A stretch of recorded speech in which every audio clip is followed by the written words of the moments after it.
Պատվարժան դատարան, սույն միջնորդությունով դատարանին խնդրելու եմ պահպանել և երկարաձգել սույն վարույթով մեղադրյալ Կարո Կոմուշյանի նկատմամբ կիրառված խափանման միջոցը,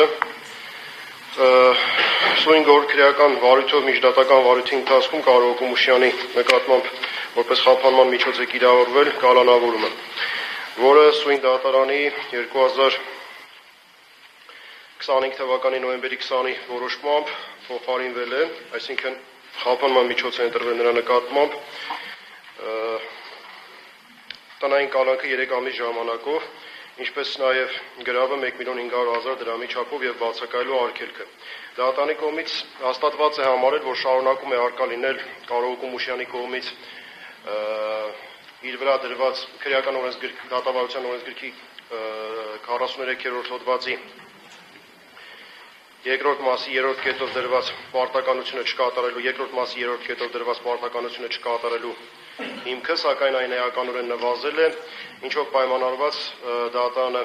գտել է, որ Կարո Կոմուշյանի նկատմամբ պետք է կիրառվի նվազ ինտենսիվություն նախատեսող խափանման միջոց տնային կալանքը։ Գտնում եմ, որ անցյալ ժամանակահատվածում իրավաչափության պայմանների որևէ փոփոխություն տեղի չի ունեցել, նախնական քրեական գործը գտնվում է դեռևս նախնական դատալսումների փուլում, իսկ վարույթի նյութերը և մեղսագրված արարքի ծանրությունը, արարքների ենթադրյալ արարքների ծանրությունը թույլ են տալիս ողջամիտ կանխատեսական դատողություններ կատարել, որ Կարո Կոմուշյանը հայտնվելով ազատության մեջ կարող է չկատարել իր վրա դրված պարտականությունը և միջամտել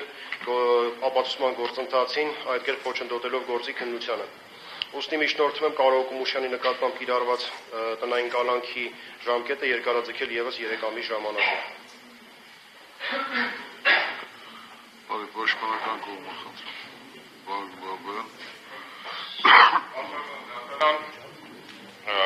Ես առաջարկում եմ Կարո Կոմուշյանի վաստով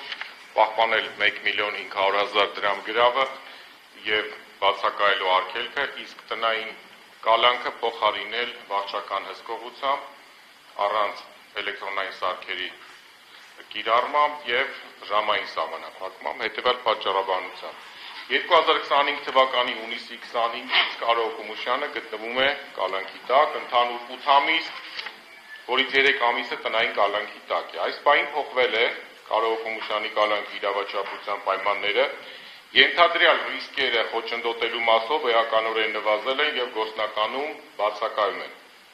Դատարանի վերջին որոշումից անցել է 3 ամիս և տեղի են ունեցել թվով 11 դատական նիստեր։ Բացի այդ պետք է նշել, որ էլեկտրոնային սարքը տեղադրվել է Կարո Կոմուշյանի ոտքին դատարանի որոշումից գրեթե 1 ամիս հետո, այսինքն այդ ընթացքում էլ է նա դրսևորել պատշաճ վարքագիծ, դա պետք է հաշվի առնվի։ Եթե մեղադրյալը փաստացի ապացուցել է իր կարգապահ վարքագիծը, ապա ազատությունից զրկման հետ կապված խափանման միջոց կիրառելու շարունակականությունը վերածվում է ոչ թե կանխարգելիչ, այլ պատժիչ միջոցի։ Պետք է ընտրվի ավելի խիստ խափանման միջոց, քան այլ, որով վարույթի ընթացքում հնարավոր կլինի ապահովել մեղադրյալի օրինական վարքագիծը։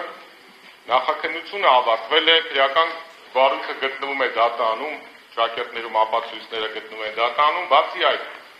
հանրային մեղադրողի կողմից առաջարկված հետազոտման ապացույցներում չկար որևէ ապացույց, որին Կարո Կոմուշյանը գործնականում կարող է միջամտել։ Նախ հանրային մեղադրողը պարտավոր է ոչ միայն թվարկել հետազոտման ենթակա ապացույցները, այլև հստակ և անհատականացված կերպով հիմնավորել դրանց վերաբերելիությունը, այսինքն ցույց տալ, թե տվյալ ապացույցը կոնկրետ տվյալ անձի մասով վերդիկտ կայացնելու համար նշանակություն ունեցող որ կոնկրետ փաստական հանգամանքն է հաստատում կամ հերքում։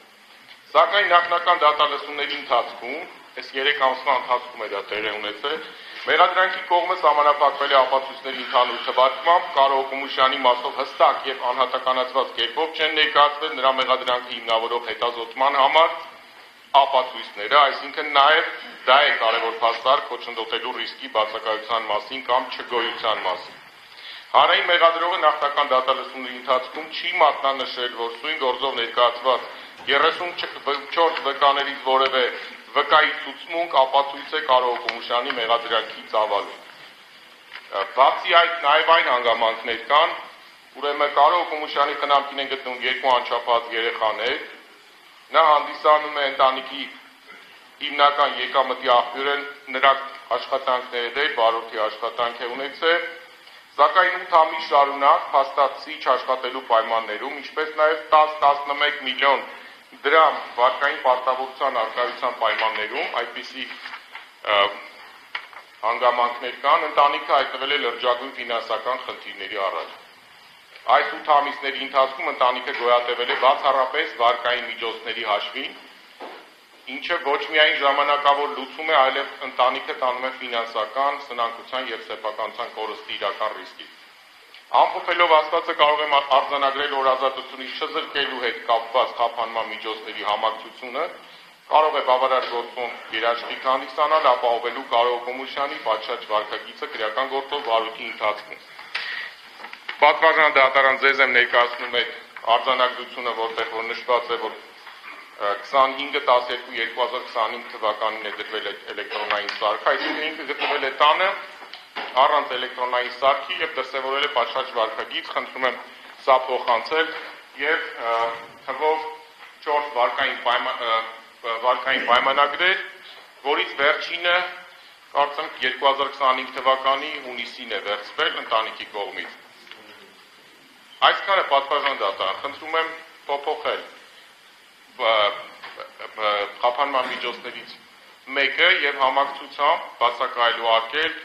1.500.000 դրամ, այդ գումարն էլ է տրվել այդ միջոցներից եւ կիրառել համակցված խափանման միջոցներ, նաեւ այդ վարչական հսկողությունը առանց էլեկտրոնային սարքերի հսկողությամբ եւ ժամանակային սահմանափակման, որպեսզի կարողանա որպես վարորդ աշխատել եւ մոտորապես այդ բոլոր վարկային պայմանագրերից մոտ 300.000 ընդհանուր ամսական գումար պետք է իրանք վճարեն, որ կարողանա այդ գումարները վճարի եւ ընտանիքը կարողանա գոյատևել։ Ավելացնելու բան չունեմ։ Մեղադրել է ցանկանում է։ Ընդհանուր ասած, պարոն Բաբայանը